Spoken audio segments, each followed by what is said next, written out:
Hello students, welcome to my YouTube channel Chemistry Adda. तो आज का अपना टॉपिक रहेगा क्रिस्टल फील्ड थ्योरी यानी कि क्रिस्टल क्षेत्र सिद्धांत। ठीक है, तो अपने BSc third year inorganic chemistry का टॉपिक है। साथ ही ये जो आपका टॉपिक है काफ़ी महत्वपूर्ण है। ये जो आपका टॉपिक है क्रिस्टल फील्ड थ्योरी, आप जब आगे एमएससी करोगे तब भी आपके काम आएगा, उसमें अपने आपके एमएससी में दिया गया है। ठीक है जी, तो चलिए स्टार्ट करते हैं आज का अपना टॉपिक क्रिस्टल फील्ड थ्योरी। सबसे पहले इसको पॉइंट वाइज देखते चलते हैं, उसके बाद इसके डायग्राम वगैरह को देखेंगे। तो देखो इसमें अपना फर्स्ट पॉइंट, इस थ्योरी का प्रतिपादन एच ब्रेदी तथा आइवन ब्लैक ने सर्वप्रथम क्रमशः 1929 तथा 1932 में किया था। तो इस थ्योरी को सबसे पहले किसने डिस्कवर किया था? आपके एच ब्रेदी तथा आइवन ब्लैक नामक साइंटिस्ट ने 1929 तथा 1932 में इसका डिस्कवरी या फिर प्रतिपादित किया था। ठीक है, इन साइंटिस्ट के नाम। इसमें हम अपना अगला पॉइंट, आयनिक क्रिस्टलों के लिए प्रतिपादित किए जाने के कारण इसे क्रिस्टल फील्ड थ्योरी कहा गया। चूँकि इसमें हम मुख्यतः आयनिक क्रिस्टलों का ही क्या करते हैं, अध्ययन करते हैं, इसलिए इसको क्रिस्टल फील्ड थ्योरी नाम दिया गया है। ठीक है जी, देखो क्रिस्टल फील्ड थ्योरी मुख्य रूप से केंद्रीय धातु आयन यानी कि सेंट्रल मेटल आयन के डी ऑर्बिटल तथा उसके चारों ओर उपस्थित लिगेंड के रिलेशन को प्रदर्शित करता है। तो चलिए इसको डायग्राम की हेल्प से समझते हैं, उससे अच्छे से क्लियर होगा। तो अपना क्रिस्टल फील्ड थ्योरी या क्रिस्टल क्षेत्र सिद्धांत में मुख्यतः क्या होता है, अपने केंद्र में क्या दिया होता है, कि मेटल आयन दिया हुआ होता है जो कि पॉजिटिवली चार्ज होता है, इसमें धनात्मक आवेश होता है। तो साथ ही इस मेटल आयन को क्या होते हैं, लिगेंड के ग्रुप जो कि नेगेटिवली चार्ज होते हैं घेरे हुए होते हैं। अपने केंद्र में दिया होता है एक मेटल आयन जो कि पॉजिटिवली चार्ज होता है और लिगेंड के समूह इस मेटल आयन को घेरे हुए होते हैं।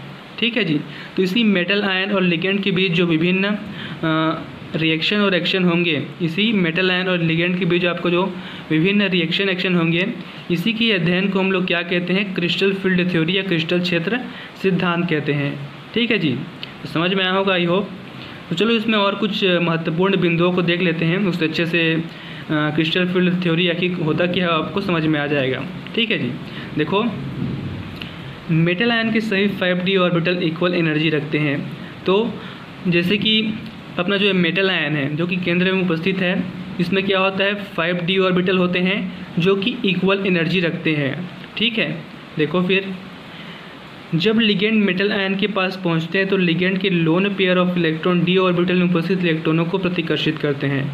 तो जब इस मेटल आयन के पास ये लिगेंड, मतलब जब इस मेटल आयन के समीप में ये लिगेंड आते हैं, तो समीप में आने से क्या होता है, देखो इनमें अपने मेटल आयन में क्या है, प्लस चार्ज उपस्थित है और इस लिगेंड में क्या है, नेगेटिव चार्ज उपस्थित है।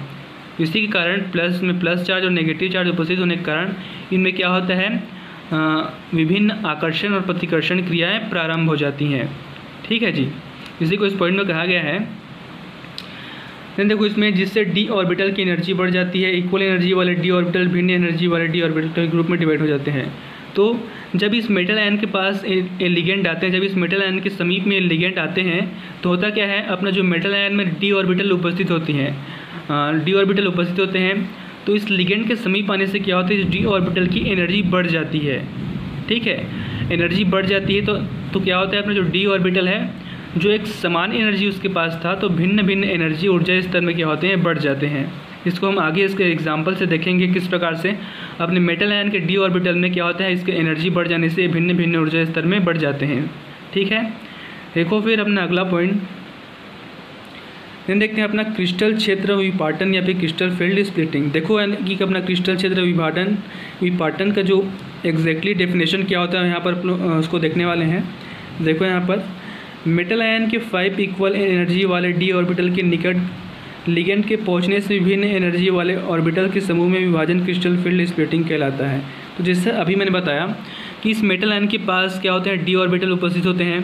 तो जब ये लिगेंड इस मेटल आयन के पास पहुंचते हैं तो क्या होता है, इस डी ऑर्बिटल, इस मेटल आयन में जो डी ऑर्बिटल उपस्थित है, इसकी एनर्जी बढ़ जाती है। ठीक है, और एनर्जी बढ़ने से क्या होते हैं, यहाँ के ऑर्बिटल जो है भिन्न भिन्न ऊर्जा स्तर में क्या हो जाते हैं, बढ़ जाते हैं। तो इसी प्रोसेस को जब लिगेंड मेटल आयन के समीप में आते हैं और मेटल आयन के जो ऑर्बिटल हैं भिन्न भिन्न ऊर्जा स्तर में क्या हो जाते हैं, बढ़ जाते हैं, है ना। इसको आगे एग्जांपल देखेंगे। तो उस प्रोसेस को क्या कहते हैं हम लोग, क्रिस्टल फील्ड थ्योरी या फिर क्रिस्टल फील्ड स्प्लिटिंग कहते हैं, मतलब क्रिस्टल क्षेत्र विपाटन उसको हम कहते हैं। ठीक है जी, तो इस प्रकार से अपना क्रिस्टल फील्ड स्प्लिटिंग का क्या होता है, डेफिनेशन होता है। तो आई होप समझ में आया होगा डेफिनेशन आप सभी को क्रिस्टल क्षेत्र विपाटन का। लेकिन चलो अपना जो क्रिस्टल क्षेत्र विपाटन किस प्रकार से हो रहा है इसको एग्जाम्पल समझते हैं, उस अच्छे से डेफिनेशन भी क्लियर हो जाए। तो देखो यहाँ पर डी ऑर्बिटल दिया गया है, अपने डी ऑर्बिटल में टोटल 5 ऑर्बिटल होते हैं यहाँ पर इस प्रकार से। तो यहाँ पर जब अपना डी ऑर्बिटल है तो इसकी एनर्जी कम है, लेकिन देखो जैसे ही यहाँ पर आता है तो इसकी जो एनर्जी है, जो कि पहले यहाँ पर था तो इसकी एनर्जी कम थी, यहाँ पर आ गया तो इसकी एनर्जी क्या हुई है, बढ़ गई है। तो इसी एनर्जी में वृद्धि होने के कारण अपना क्या होता है, डी ऑर्बिटल 2 ऊर्जा स्तर में बढ़ जाता है। और 2 ऊर्जा स्तर क्या क्या है अपना, एक होता है अपना T2g ऑर्बिटल और एक होता है अपना EG ऑर्बिटल। इसी 2 ऊर्जा स्तर पे अपना जो डी ऑर्बिटल है वो बढ़ जाता है, ठीक है जी। तो अपना T2g ऑर्बिटल में अपना 3 ऑर्बिटल आते हैं जिसको हम DXY, DYZ, DXZ कहते हैं। उसी प्रकार से अपने EG ऑर्बिटल में जो है 2 ऑर्बिटल आते हैं जिसको हम DX2, Y2 और DZ2 के नाम से जानते हैं। तो यहाँ पर क्या हुआ स्टूडेंट्स, यहाँ पर जब मेटल आयन के पास क्या होते हैं, लेकिन जब मेटल आयन के समीप में लिगेंड पहुँचते हैं तो क्या होता है, डी ऑर्बिटल की एनर्जी में वृद्धि हो जा रही है। तो इसी प्रकार से अपना जो डी ऑर्बिटल है 2 ऊर्जा स्तर में क्या हो जाते हैं, बढ़ जाते हैं, 2 ऊर्जा स्तर में बढ़ जाते हैं। एक हो जाता है अपना T2g ऑर्बिटल, एक होता है अपना EG ऑर्बिटल, ठीक है। तो आई होप समझ में आया होगा आप सभी को। इस प्रकार से अपना क्या होता है, क्रिस्टल क्षेत्र विपाटन में क्रिस्टल फील्ड स्प्लिटिंग होता है, ठीक है जी। नहीं चलो देख लेते हैं क्रिस्टल फील्ड थ्योरी में कुछ मुख्य बिंदु हैं, उसको देख लेते हैं। क्रिस्टल फील्ड थ्योरी की मुख्य परिकल्पनाएं निम्नलिखित हैं, जिसमें अपना फर्स्ट पॉइंट है कॉम्प्लेक्स संकुल निर्माण में प्रयुक्त लिगेंड ऋणायन जैसे फ्लोरीन, क्लोरीन, ब्रोमीन इत्यादि हो सकते हैं। ये उदासीन NH3 या H2O भी हो सकता है। अपना जो क्रिस्टल फील्ड थ्योरी है उसमें हम किस प्रकार से लिगेंड इस्तेमाल कर सकते हैं, आपको जैसे फ्लोरीन, क्लोरीन, ब्रोमीन, इन सभी लिगेंड का इस्तेमाल करते हैं जो कि क्या होते हैं, ऋणात्मक होते हैं, ठीक है जी। या फिर अपना उदासीन जैसे NH3 या H2O भी हो सकते हैं। तो यहाँ पर हम लोग ऋणात्मक लिगेंड का ही इस्तेमाल क्यों करते हैं, क्योंकि आपका जो केंद्र में जो होता है आपका मेटल आयन उपस्थित होता है जो कि क्या होता है, पॉजिटिव चार्ज उपस्थित होता है। तो इस पॉजिटिव चार्ज के साथ यदि हमें इस लिगेंड का रिएक्शन करवाना है तो अपने को क्या करना पड़ेगा, लिगेंड को नेगेटिवली चार्ज लेना पड़ेगा, ऋणात्मक लेना पड़ेगा। या फिर इसकी जगह हम उदासीन उदासीन NH3 या H2O भी ले सकते हैं। इसलिए लिगेंड जरूरी है। लिगेंड को जब भी हम लिगेंड लें तो उसको हम ऋणात्मक नेगेटिवली चार्ज लिगेंड ही लें, ठीक है जी। देन देखो इसमें अपना अगला पॉइंट, एक संकुल केंद्रीय धातु आयन, सेंट्रल मेटल आयन तथा इससे घिरे हुए लिगेंडों का ग्रुप होता है।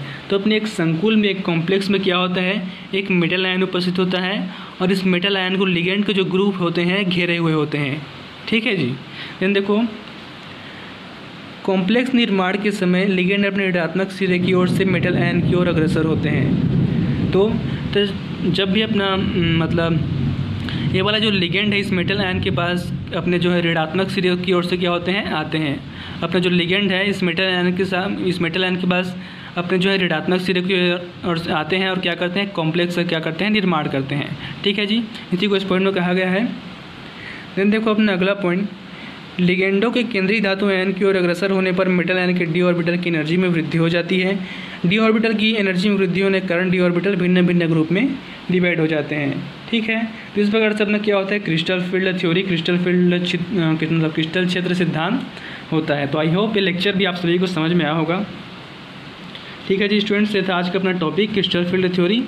तो वीडियो पसंद आया होगा तो लाइक, सब्सक्राइब और शेयर जरूर करें। Thank you students.